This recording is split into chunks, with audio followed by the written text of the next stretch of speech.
টাকা আমি দেবো। কি পাগলের মতো কথা বলছো? তুমি এতগুলো টাকা কোথায় পাবে? আমার আব্বু কলেজের ফিস দেওয়ার জন্য আমাকে 3 লক্ষ টাকা দিয়েছে, ওই টাকাটাই আমি তোমাকে দিয়ে দেবো। আমি বিকেলেই তোমার কাছে টাকা পৌঁছে দিচ্ছি।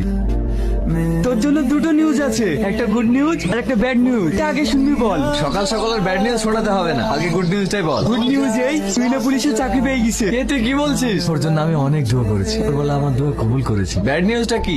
ব্যাড নিউজটা হলো তুই না কাল বিয়ে। মানে না না, এটা কোনোভাবে সম্ভব না। তুই নাকি আমি ভালোবাসি, তুই না আমাকে বিয়ে করবে। আমার কথা বিশ্বাস হচ্ছে না? তোর গার্লফ্রেন্ডকে জিজ্ঞেস কর। তুই না, এসব আমি কি শুনছি? কালকে নাকি তোমার বিয়ে। হ্যাঁ, তুমি ঠিকই শুনেছো। তাহলে আমাদের এতদিনের ভালোবাসার কি হবে? কিসের ভালোবাসা? আমি তোমাকে কোনোদিনই ভালোবাসিনি। আমি শুধু প্রতিশোধ নিয়েছি। তোমার আব্বা আমার আব্বাকে অপমান করার প্রতিশোধ নিয়েছি। তাই আমি তোমার সঙ্গে ভালোবাসার নাটক করেছি। আর আমার কার সঙ্গে বিয়ে হচ্ছে জানো? একজন বড় পুলিশ অফিসারের সঙ্গে। এটা তুমি করতে পারো না, তুই না। তুমি আমার আব্বার ভুলের শাস্তি তুমি আমাকে দিতে পারো না। আমি তোমাকে অনেক ভালোবাসি, তোমাকে না বলে আমি মরে যাবো। তুই না,